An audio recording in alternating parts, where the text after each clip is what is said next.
Welcome to Rootstown Regenerative AF Podcast. I am Jamie Rosenthal, your host. This is going to be a podcast all about real talk on sustainability and urban regeneration. Climate change really sucks, but instead of doom scrolling, we're digging into real solutions. Alexandra Kirk. I'm Senior Vice President of Development and Construction at Jamestown. We are an owner, operator, developer of real estate assets, both in urban areas and in slightly more suburban areas across the U.S. We're kind of on the East Coast and West Coast, and then we really have made a name for ourselves in the Sun Belt. And I think standing here on our campus at Ponce City Market is kind of the icon of Atlanta.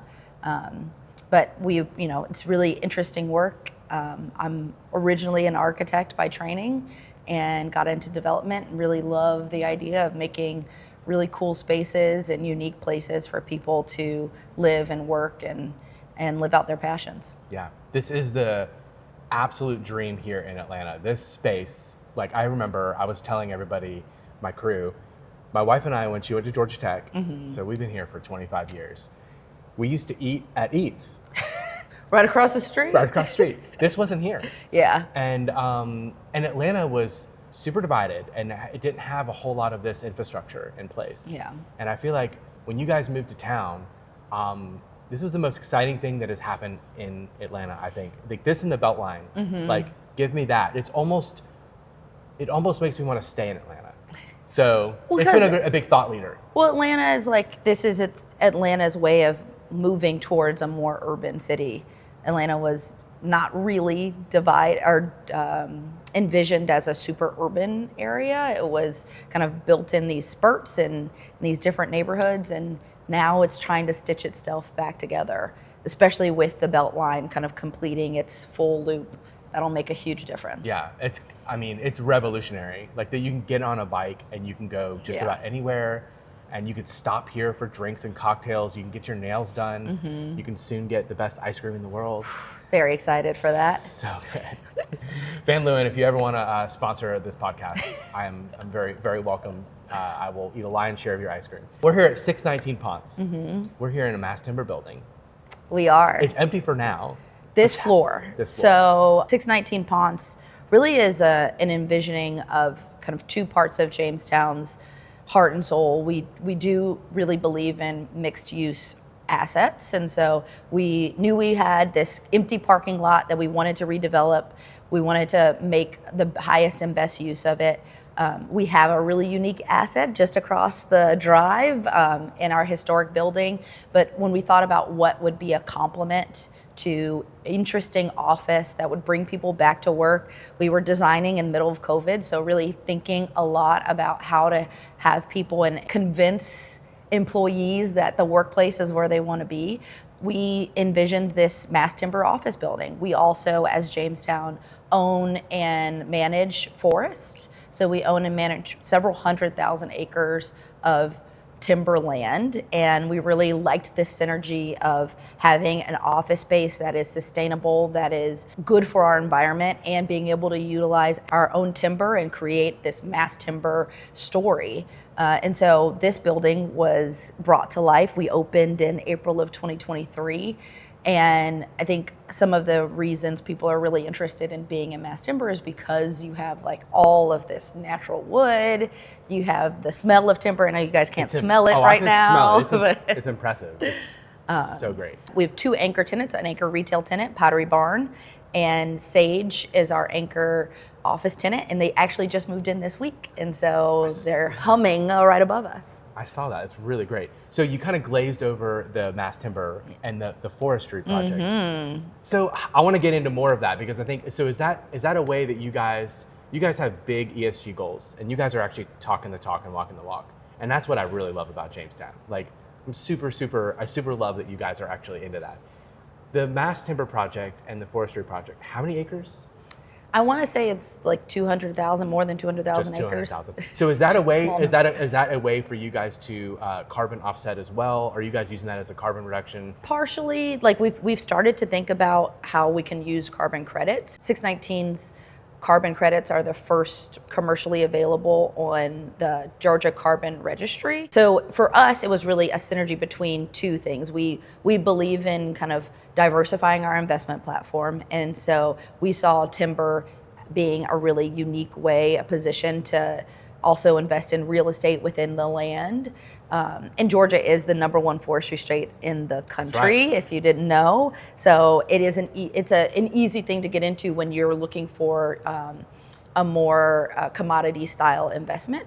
Mm-hmm. But for us, it was really about, if we're gonna make a new building, if we're gonna develop something new, and we're going to go out and try to get the best tenants and try to create the most unique space, we also want to do that in the most sustainable way possible. And mass timber, in its inherent nature, is very environmentally friendly. It is literally sequestered carbon. So these trees are breathing in all of our carbon and sequestering it. And in Georgia, we grow southern yellow pine. Mm-hmm. That typically takes about 20 to 25 years of a growth cycle to reach maturity.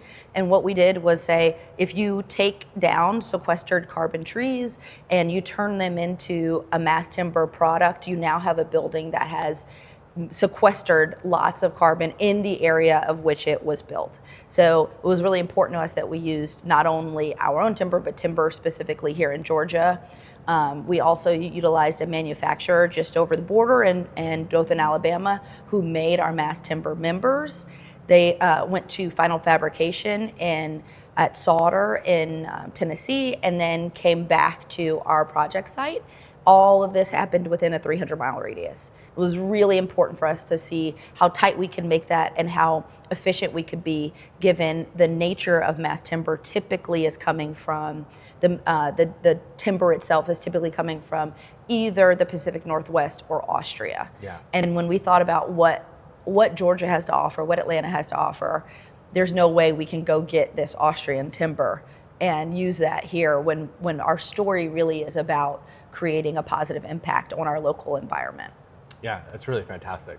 I didn't know that much about the Mass Timber Project, so I saw the display outside. Mm-hmm. I knew approximately that you guys were using it and implementing it, but I didn't know you guys were using all local wood. Yeah. Like, that's really, really impressive. So yeah. Everything we're standing on has been grown just within a couple 100 miles? Correct. And a lot of it was actually planted right around the time of the 1996 Olympics. That's our fun fact. Oh my God, yeah. That is awesome. Yeah. That is awesome. So kind of about, Atlanta's growth story, and this is another point in time where you can really take a moment and say, 1996 really put Atlanta on the map, and here we are really living in what that did for the city. Yeah, what a legacy. Yeah. That's really awesome. And I'm glad that, so this podcast, and you said you kind of took a little deep dive. It's all about urban regeneration. Mm-hmm. I want to make our urban spaces so much more livable and habitable and better, bring in nature. So like we're standing inside of nature. We're standing inside of nature. Yeah, it's awesome. They call this a lot of times biophilic design. Uh-huh. And that's about bringing the nature or the outside in and allowing that to introduce itself into your interior environment. So people who have plants in their homes, they don't know it, but they're participating in biophilic design. But for us, it really is, you're gonna have a structure in your office. There has to be some kind of structure that's holding up your space. Why not make it something natural? Yeah, I love that. I don't know if you're watching Severance right now. Okay, I watched the first season. I'm waiting to watch the second. Okay, all right. It's the very antithesis of biophilic design. Yeah, it's really sterile. It's sad. Really sad. So yeah, when you come to spaces like this, and that's what I love, like about this whole area, every bit of design that you guys have done here on this campus is like everything feels really good. Yeah. It makes you feel good. It makes you want to come back. It makes you want to be a part of it. Yeah. The outdoor spaces, like it's just they matter. They matter. It has to be more than just a green plot of land. Yeah. It's how do you actually invite people to come sit and stay. Yeah. Well, because society has like pushed us towards more of that weird office culture with the cubicles. I think Severance did a really good job of that. Wait till you get into season 2. It is a trip. It's crazy, and those spaces are not healthy for us at all as human beings. Yeah. We actually yearn and thrive in bigger, well-lit spaces. Yeah. Like, this is just... Natural light is important. Natural access to natural air and outdoor spaces. Those are the things that actually help drive down recidivism. So people like quitting, people being sick, keeping your employees at their maximum productivity. So here at 619, you can kind of see we have operable windows every 12 feet. We have 3 balconies for every office floor, which allows any office user to have their own private outdoor space. And then we also have a rooftop that has occupiable space for anyone who is an occupant here. And of course, between this building and Scout Living next door, we have a courtyard, which is open to the public for anyone to use. It's amazing. Yeah. This is an amazing campus. So let's take a quick break to thank our sponsors. So we've gained some new sponsors for this year. I want to say thank you so much. Our legacy sponsor, AXA, you've been really great. We couldn't have done this podcast without you. We've gained some new sponsors this year. This year is the MicroLife Institute. They are a really great nonprofit developer here in the Atlanta area. They're all about less space, more life. I just want to say thank you so much. Thomas Billups from Billups Homes. He is the real deal. Yes, builders are getting in the game to fight for climate action. We will give all these links and let you guys get a hold of these people so you can see the great work that they do. Thank you, sponsors, for season 2. I want to talk about Scout Living. Yeah.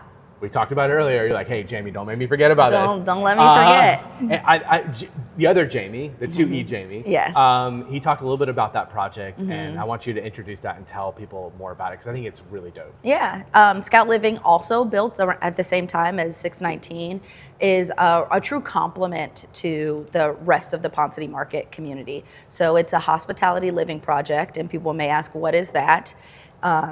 We at Jamestown really see a mix of what is traditional hospitality, typically hotels, and residential blending together. And so Scout Living represents 405 units, big building, across 22 stories of units that flex between 1 night and 365 nights and anything in between.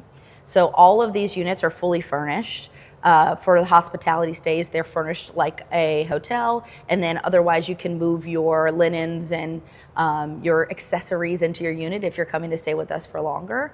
But it's really important to us that people have an option, especially here at Ponce and in the Old Fourth Ward, that is not only just a hotel and not only an apartment, but something where they might be in the middle. So you're looking to move to New York, and you may say, I need to come back to Atlanta and I need to be here for 3 weeks. Right now, it's really hard for you to find furnished corporate housing at an affordable price point. Not any, and not any like other place or rental apartment or anything I'd want to stay in. Yeah. There's a lot of stuff out there, but like, is it affordable? Is it well thought out and well designed with natural materials? No. And so that was our real focus for us. Was we have natural cork floors, we use natural fiber furniture, all of our units have operable windows, we also have a roof deck there. It was important to think about the wellness of our guests. But really, when we think about our assets, and Ponce in particular ends up being a test bed for us, but we own a lot of stuff. When we think about that, we want to really talk about density and like how to bring more density. We think bringing density to these environments where there already is a large group of people coming for whatever use that is, whether it's retail or living or office, how can we get you to ditch your car and be here for longer? And so we're really being able to reduce the amount of traffic in our neighborhoods, and especially being on the Beltline, giving that true urban lifestyle here. You can ditch your car. You can ditch your car. Which is really, really fantastic. Yeah. Well, I mean, are you a member of the new urbanist mindset? Are you like, yeah. Because I'm like fascinated with that idea. Like, we in Atlanta don't really move towards density. We don't. It's like, it's really like, it's just sprawling out. I'm like, well, what if we were to take all that money and all that infrastructure and make Atlanta more dense, more like this? Yeah. Because this is the model. Density is healthy. I think there's a way to do density that really increases impact and has less of a negative impact. And when you think about it, people are worried about the reduction of our tree canopy and the reduction of our ability to have single family homes. But if you increase density in the right places, you allow for that to still happen. Yeah, definitely. And I want to say kudos, because I think what Scout is actually going to be really amazing for is the new nomadic life. Yes. And my wife and I are subscribing to that. We're like, well, where do we want to go? We might want to leave for 4 years or 3 years, due to the way politics are. But so we may want to go to Spain for a couple of years, or we may want to, we can work. We're pretty nomadic. We can work from wherever. And having that flexibility, being able to, that's super awesome. I'm going to still keep my clients in Atlanta. Yeah. So maybe we should talk about getting a space when I leave over here at And Scout. you can get something that is, a year long, and you can come as often as you want, or it's always available that, hey, I'm going to be here. It's a last minute trip, because we also function like a hotel. So I love there's that. the beauty in kind of that flexibility, and we really like the idea of being able to live with, short-term neighbors and long-term neighbors, and how that mixes, and you're going to meet unique people in that way. Yeah, I love that. So let's get into the fun part of the podcast. Yeah. All right. So just to know a little bit more about this, I'm a huge fan of Ponce City Market. I've been coming here since you guys opened because there was really nothing like it. And, the malls were dead and dying dinosaurs. And I was a product of giving you my age a little bit here. I grew up in Dunwoody. Okay. I graduated from Dunwoody High School. Both my wife and I did. We spent so much time at Dunwoody, the Perimeter Mall. Perimeter Mall, that's what I was going to ask. Have you been over there? I have been to Perimeter. They revamped it. They have. I think there's more people going than some of our other malls in the area. Yeah. Outside the Belt Loop. Yeah. So we go there, we go to Atlanta, and this was so new and innovative. And when we started, I was like, this is addicting. But so we found a couple places we really like to go. So I want to ask you, what is your favorite place to shop and/or eat? Favorite place to shop is probably Souk Bohemian. You walk in, it's on the second floor. Okay. You walk in, and they've created this really special environment where everything feels natural. I don't know if it is, but it's it feels good. The colors are nice. It's warm. It smells good. The clothes are cool. I definitely walk in and I feel less cool. I feel like this is going to be my step into being a more cool individual. Between that and the ease of Sephora, I am of a certain vintage that I need more skincare. And so I'm always obsessed. Going into Sephora. Yeah, Glossier and a Sephora. Yeah. Definitely. For food, I will say it's interesting you talked about chai pani, because Botiwala is my favorite. Oh my God, yes. If I can have it for lunch or catered lunch, I'm definitely having the chicken tikka salad, the desi salad, with a piece of naan, extra dressing, because that cilantro lime dressing is so good. It's perfect. You put a little bit of the yogurt dressing on it. Yeah, it's so good. Oh my God. But I am very much so looking forward to Van Leeuwen. I was a huge Van Leeuwen fan before they were coming to Atlanta, and now we are really lucky to have them coming to 619 to be right on our courtyard and kind of in a prominent position. Are there any shops in Atlanta? This will be their first. This will be their first. That is big. That's huge. Yeah. I got a chance to meet all the Van Leeuwens, and they were like, yeah, we really love this. We love the timber. It feels good in here. It smells good in here. This is such a cool space. They really aligned with how they see their brand growing, and so it was a great fit, and we're excited. And right now I have 4 pints of Van Leeuwen in my freezer, so I'd love to stop buying pints and just buy a cone.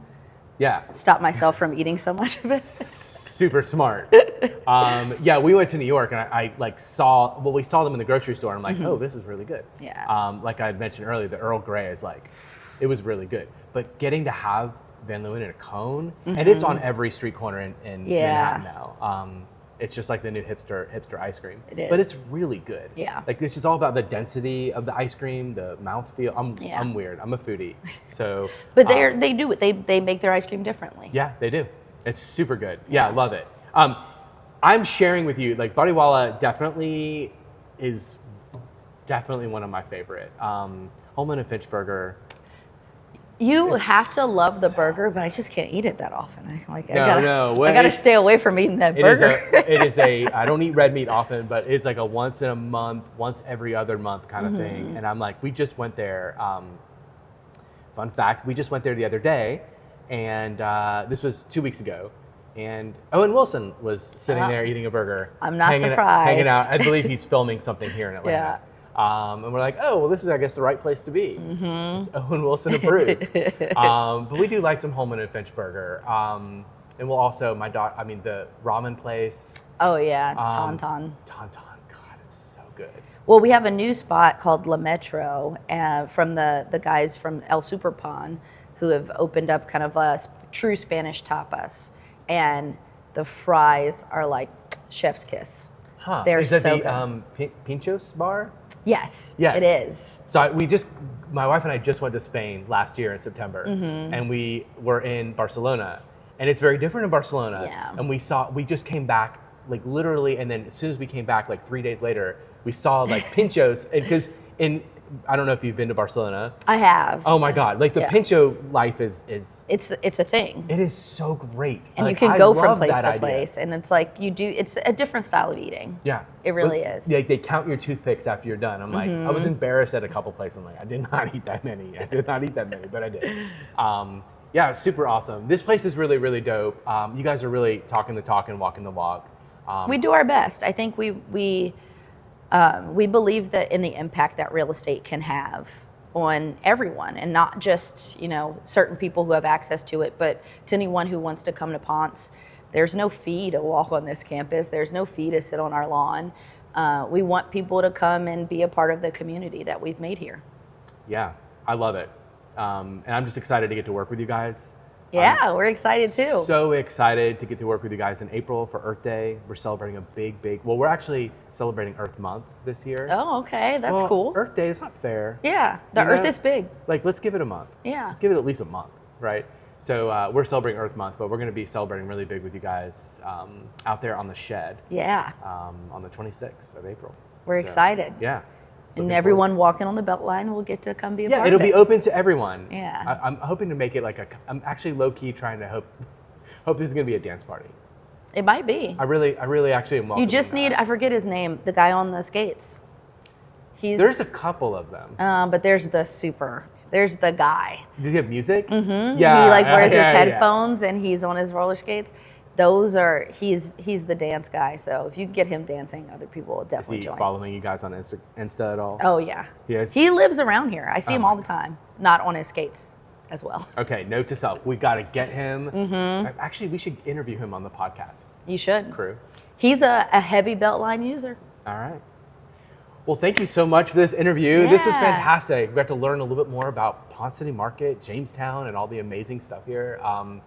And I got to make a new friend. Yeah. Which is really great. And thanks for coming, and thanks for getting to look and kind of expand on what the 619 kind of feeling is, and hopefully people will come and shop at Pottery Barn, or at least just come and look at the timber. It's awesome.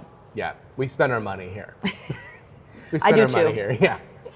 We make the money so that we could spend the money. Exactly. So, well, thank you so much for being on the podcast. It was really great meeting you, and that's it. That's a wrap. Like, subscribe, and share. Do it like your planet depends on it, because it kind of does. Let's build better cities together and join the urban regenerative movement at rootsdownga.com.